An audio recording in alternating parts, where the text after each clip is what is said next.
Information and questions, ಇದಕ್ಕೆ ಸಂಬಂಧಪಟ್ಟಂತೆ 3 ರಿಂದ 4 ಅಂಕಗಳು ನಿಮಗೆ ಸಿಗ್ತವೆ. ಅದೇ ರೀತಿ ಲ್ಯಾಂಗ್ವೇಜ್ ಫಂಕ್ಷನ್ಗೆ ಸಂಬಂಧಪಟ್ಟಂತೆ ಒಂದು ಟೇಬಲ್ ಕೊಟ್ಟಿರ್ತಾರೆ, ಇಲ್ಲಿ 5 ಅಂಕಗಳನ್ನು ನೀವು ಗಳಿಸಬಹುದು. ಮತ್ತು ಡೈಲಾಗ್ ಒಂದು ಕಂಪ್ಲೀಟ್ ಮಾಡಲಿಕ್ಕೆ ಒಂದು ಡೈಲಾಗ್ಸ್ಗಳನ್ನು ಕೊಟ್ಟಿರ್ತಾರೆ, ಅಲ್ಲಿ ನೀವು 4 ಅಂಕಗಳನ್ನು ಪಡೆದುಕೊಳ್ಬೋದು. ಟೋಟಲ್ ವಿದ್ಯಾರ್ಥಿಗಳಿಗೆ ಗಮನಿಸಿ, ಇದು ಕೇವಲ 3 ಅಂದ್ಕೊಂಡ್ರೂ ಕೂಡ 5 + 3 8 ಆಗುತ್ತೆ, +4 ಅಂದರೆ ಸುಮಾರು 12 ಅಂಕಗಳನ್ನು ಈ ಒಂದು 3 ಟಾಪಿಕ್ಸ್ಗಳಿಂದ ನೀವು ನಿಮ್ಮ ಪರೀಕ್ಷೆಯಲ್ಲಿ ಗಳಿಸಬಹುದು ವಿದ್ಯಾರ್ಥಿಗಳೇ. ಈ ಒಂದು ಟಾಪಿಕ್ ಏನಿರುತ್ತೋ ಇದು ಫಸ್ಟ್ PUC ಇಂಗ್ಲೀಷ್ ಗ್ರಾಮರ್ಗೆ ಸಂಬಂಧಪಟ್ಟಂಥದ್ದು. ನಿಮ್ಮ ಪರೀಕ್ಷೆಯಲ್ಲಿ ಈ ಒಂದು ಪ್ರಶ್ನೆಗಳು ಬರ್ತವೆ ವಿದ್ಯಾರ್ಥಿಗಳೇ. ಸೊ ಈ ಪ್ರಶ್ನೆಗಳನ್ನು ಯಾವ ರೀತಿ ಸಾಲ್ವ್ ಮಾಡೋದು ನೋಡ್ತಾ ಹೋಗೋಣ, ಕೆಲವೊಂದಿಷ್ಟು ಎಕ್ಸಾಂಪಲ್ಸನ್ನು ತೆಗೆದುಕೊಂಡು. ಮೊದಲನೇದಾಗಿ ನೋಡಿ, ಈ ರೀತಿ ಸ್ವಲ್ಪ ಇನ್ಫಾರ್ಮೇಷನನ್ನು ಆಲ್ರೆಡಿ ಕೊಟ್ಟಿರ್ತಾರೆ. Refer to the following list of events and answer the questions set on it ಅಂತೇಳಿ ಈ ರೀತಿ ಟೇಬಲ್ ಕೊಟ್ಟಿರ್ತಾರೆ, ಅಥವಾ ಟೇಬಲ್ ಇಲ್ಲದೇ ಕೊಡ್ಬೋದು. ಸುಮಾರು 4 ಪ್ರಶ್ನೆಗಳು 4 ಅಂಕಗಳು ಸಿಗ್ತವೆ. ಕೆಲವೊಂದು ಸರಿ 3 ಪ್ರಶ್ನೆಗಳನ್ನು ಕೂಡ ಕೇಳ್ತಾರೆ, ಆಗ ನಿಮಗೆ 3 ಅಂಕಗಳು ಸಿಗ್ತವೆ. ಇಲ್ಲಿ ಗಮನಿಸ್ಬೋದು, trains from Mysuru to Bengaluru daily, ಅಂದರೆ ಮೈಸೂರಿನಿಂದ ಬೆಂಗಳೂರಿಗೆ ಹೋಗ್ತಕ್ಕಂತಹ ರೈಲುಗಳ ಬಗ್ಗೆ ಇನ್ಫಾರ್ಮೇಷನನ್ನು ಇಲ್ಲಿ ಗಮನಿಸ್ಬೋದು ವಿದ್ಯಾರ್ಥಿಗಳೇ. ಫಸ್ಟ್ ಗಮನಿಸಿ, ಇಲ್ಲಿ ಟ್ರೈನ್ ಮತ್ತು ಅದರ ನಂಬರ್ ಇದೆ ಮತ್ತು ಟೈಮಿಂಗನ್ನು ಇಲ್ಲಿ ಕೊಡಲಾಗಿದೆ. ಸೊ ಇಲ್ಲಿ ವಂದೇ ಭಾರತ್, ಬಸವ ಎಕ್ಸ್ಪ್ರೆಸ್ ಮತ್ತು ಗೋಲ್ ಗುಂಬಜ್ ಎಕ್ಸ್ಪ್ರೆಸ್, ಹಂಪಿ ಎಕ್ಸ್ಪ್ರೆಸ್, ಈ 4 ಟ್ರೈನ್ಗಳು ಮೈಸೂರಿನಿಂದ ಬೆಂಗಳೂರಿಗೆ ಹೋಗ್ತವೆ. ಅವುಗಳ ಒಂದು ನಂಬರ್ ಕೂಡ ಇಲ್ಲಿ ಟ್ರೈನ್ ನಂಬರ್ ಇದೆ ಮತ್ತು ಯಾವ ಟೈಮ್ಗೆ ಹೋಗ್ತವೆ ಅಂತಕ್ಕಂಥದ್ದನ್ನು ಕೂಡ ಇಲ್ಲಿ ಕೊಡಲಾಗಿರುತ್ತೆ. ಸೊ ಈ ಒಂದು ಇನ್ಫಾರ್ಮೇಷನನ್ನು ಗಮನಿಸಿ, ಇಲ್ಲಿ ಕೆಳಗೆ ಕೊಟ್ಟಿರ್ತಕ್ಕಂತಹ ಪ್ರಶ್ನೆಗಳಿಗೆ ನೀವು ಉತ್ತರಗಳನ್ನು ನಿಮ್ಮ ಪರೀಕ್ಷೆಯಲ್ಲಿ ಬರೀಬೇಕಾಗುತ್ತೆ.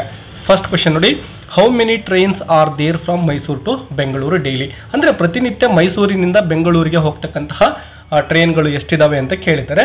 ಸೊ ಇಲ್ಲಿ ಪಟ್ಟಿ ಗಮನಿಸಿದರೆ ಗೊತ್ತಾಗುತ್ತೆ ನಮಗೆ, ಸುಮಾರು 4 ಟ್ರೈನ್ಗಳನ್ನು ನಾವು ಗಮನಿಸ್ತೇವೆ. ಸೊ ನೀವು ಉತ್ತರದಲ್ಲಿ 4 ಟ್ರೈನ್ಸ್ ಅಂತ ಬರೆದ್ರೆ ನಿಮಗೆ ನೋಡಿ ಎಷ್ಟು ಸಿಂಪಲ್ ಆಗಿರ್ತಕ್ಕಂತಹ ಒಂದು ಪ್ರಶ್ನೆ ಇದು.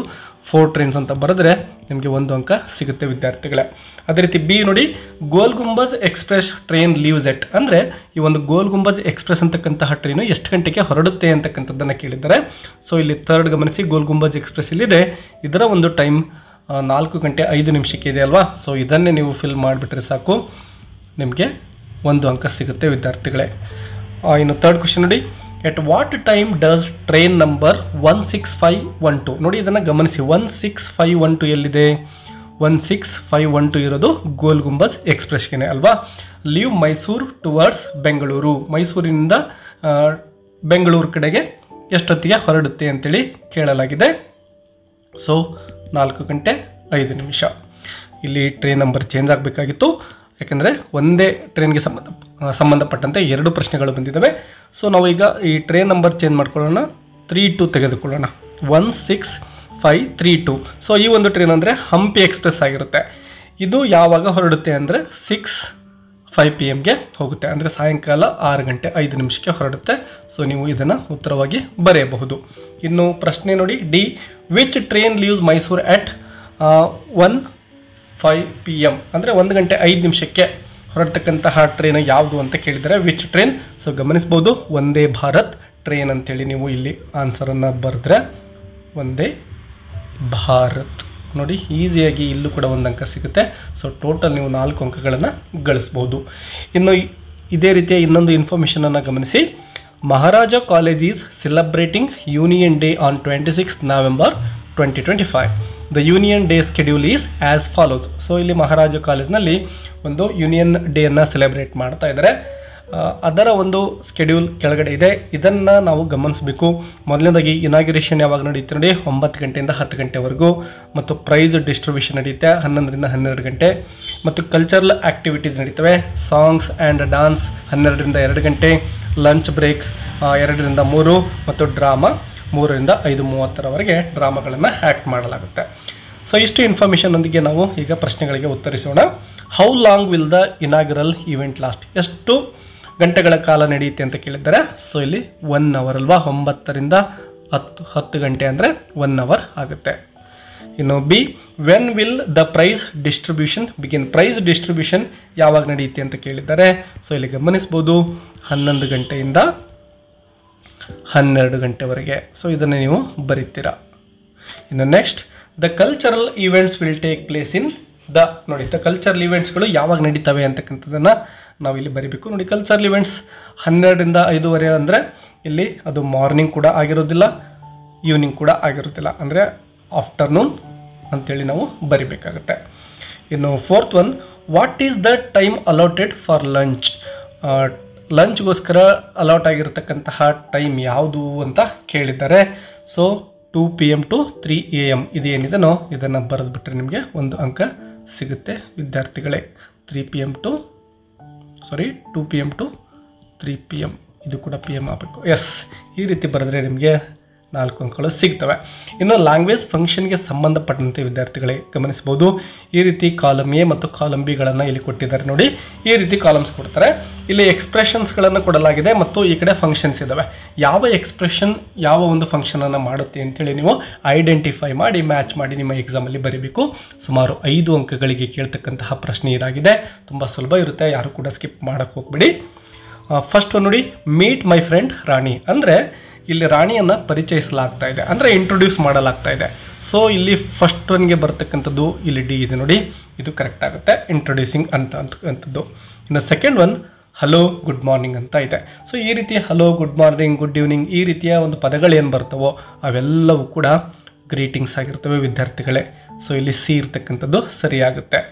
ಸೊ ಈಗ 1ನೇದಕ್ಕೆ ಡಿ ಬಂದಿದೆ, 2ನೇದಕ್ಕೆ ಸಿ ಬಂದಿದೆ. ಇನ್ನು 3ನೇ ನೋಡಿ, go straight and take A left turn, ಅಂದರೆ ನೇರವಾಗಿ ಹೋಗ್ಬಿಟ್ಟು ಲೆಫ್ಟ್ಗೆ ಟರ್ನ್ ಆಗು ಅಂತ ಹೇಳಲಾಗ್ತಾ ಇದೆ.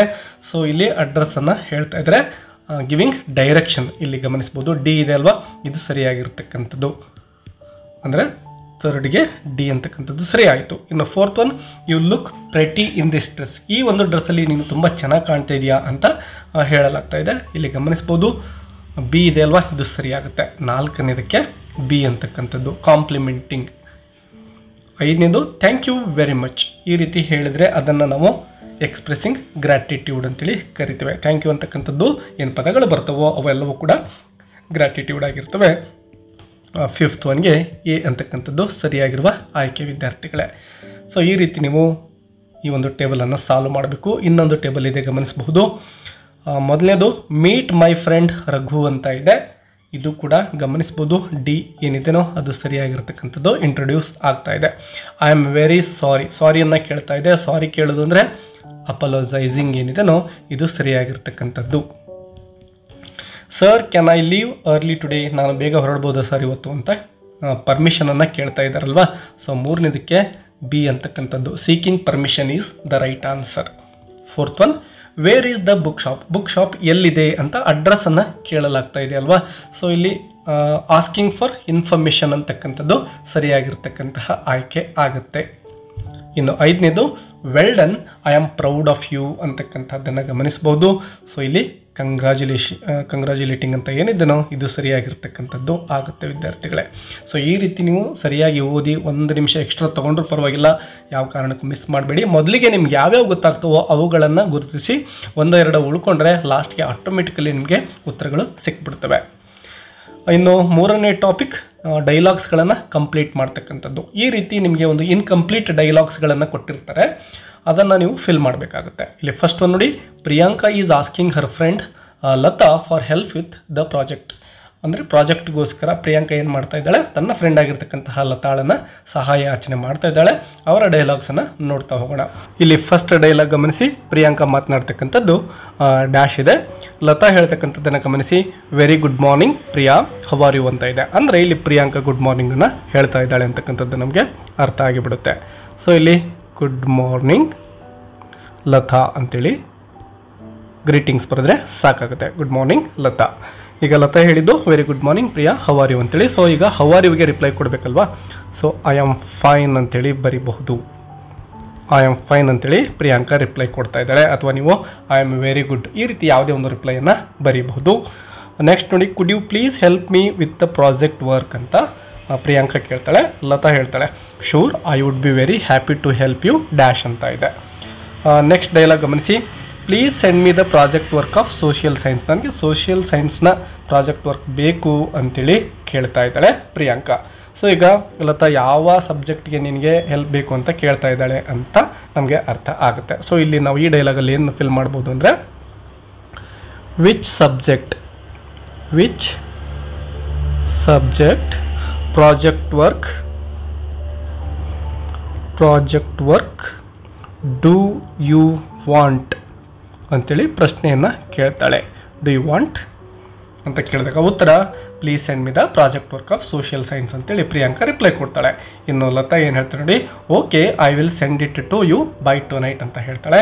ಸೊ ಪ್ರಿಯಾಂಕಾ ಈಗ ಅವಳಿಗೆ ಥ್ಯಾಂಕ್ಸನ್ನು ಹೇಳಬೇಕಲ್ವಾ. ಸೊ ಕೊನೆ ಡೈಲಾಗನ್ನು ನೀವು ಥ್ಯಾಂಕ್ ಯು ವೆರಿ ಮಚ್ ಅಂತೇಳಿ ಫಿಲ್ ಮಾಡಿದರೆ ಸಾಕು. ಥ್ಯಾಂಕ್ ಯು ವೆರಿ ಮಚ್ ಅಂತ ಬರೆದು ಫುಲ್ ಪಾಯಿಂಟ್ ಕೊಟ್ಟರೆ you will get 1 mark here. So ಈ ರೀತಿ ನೀವು 4 ಅಂಕಗಳನ್ನು ಸುಲಭವಾಗಿ ಗಳಿಸ್ಬೋದು ವಿದ್ಯಾರ್ಥಿಗಳೇ. ಇದೇ ರೀತಿಯಾಗಿರ್ತಕ್ಕಂತಹ ಇನ್ನೊಂದು ಡೈಲಾಗ್ ಇಲ್ಲಿದೆ ಗಮನಿಸ್ಬೋದು. ಬುಕ್ ಸ್ಟೋರಲ್ಲಿ ನಡೆತಕ್ಕಂತಹ ಒಂದು ಕಮ್ಯುನಿಕೇಷನ್ ಅಥವಾ ಡೈಲಾಗ್ಸನ್ನು ಇಲ್ಲಿ ನಾವು ನೋಡ್ತೇವೆ. ಶಾಪ್ ಕೀಪರ್ ಮತ್ತು ಕಸ್ಟಮರ್ ಮಧ್ಯೆ ನಡೀತಾ ಇದೆ. ಶಾಪ್ ಕೀಪರ್ ಮೊದಲನೇದಾಗಿ good morning sir, offering help ಅಂತ ಇದೆ. ವಾಟ್ ಡು ಯು ವಾಂಟ್ ಅಂತ ಕೇಳ್ಬೋದು, ಅಥವಾ how can I help you. ನೋಡಿ ಈ ರೀತಿ ಹೌ ಕ್ಯಾನ್ ತುಂಬ ಸಿಂಪಲ್ ಆಗಿ how can I help you sir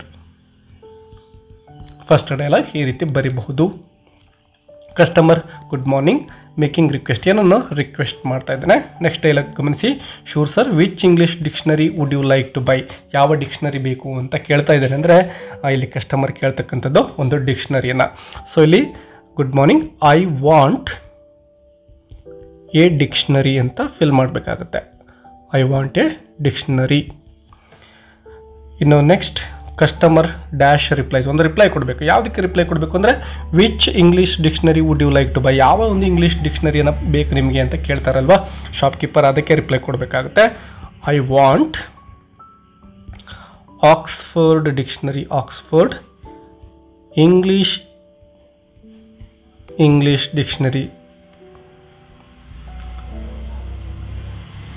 dictionary ಅಂತೇಳಿ ಫಿಲ್ ಮಾಡಬಹುದು.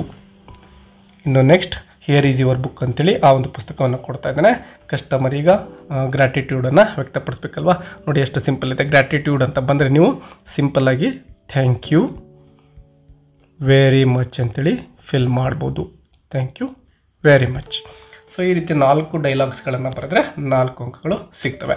ವಿದ್ಯಾರ್ಥಿಗಳೇ ಈ 3 ಟಾಪಿಕ್ಸನ್ನು ಸರಿಯಾಗಿ ಅರ್ಥ ಮಾಡ್ಕೊಳ್ಳಿ, ಚೆನ್ನಾಗಿ ಪ್ರಾಕ್ಟೀಸ್ ಮಾಡ್ಕೊಳ್ಳಿ. ಕ್ವಶನ್ಸ್ಗಳು ಏನು ಬಂದಿರ್ತಾವೋ ಬೇರೆ ಬೇರೆ ಪತ್ರಿಕೆಗಳಲ್ಲಿ ಅವೆಲ್ಲವನ್ನು ಸಾಲ್ವ್ ಮಾಡಿ ಸುಮಾರು 12 ಅಂಕಗಳನ್ನು ತುಂಬ ಈಸಿಯಾಗಿ ನೀವು ಗಳಿಸಬಹುದು. ಇಂಗ್ಲೀಷಲ್ಲಿ ಎಲ್ಲರೂ ಕೂಡ ಪಾಸ್ ಆಗಲಿಕ್ಕೆ ಈ ಒಂದು ಟಾಪಿಕ್ಗಳು ತುಂಬಾ ಹೆಲ್ಪ್ಫುಲ್ ಆಗಿರ್ತವೆ. ವಿಡಿಯೋ ಹೆಲ್ಪ್ಫುಲ್ ಅನಿಸಿದ್ರೆ ಒಂದು ಲೈಕ್ ಕೊಡೋದನ್ನು ಮರಿಬೇಡಿ. ಬೇರೆ ಯಾವುದಾದ್ರೂ ಗ್ರಾಮರ್ ಟಾಪಿಕ್ಸ್ನ ವಿಡಿಯೋ ಬೇಕು ಅಂದರೆ ಕಮೆಂಟ್ ಬಾಕ್ಸಲ್ಲಿ ತಿಳಿಸಿ. ಮತ್ತೆ ಸಿಗೋಣ. Take care, keep learning. Bye ಬಾಯ್.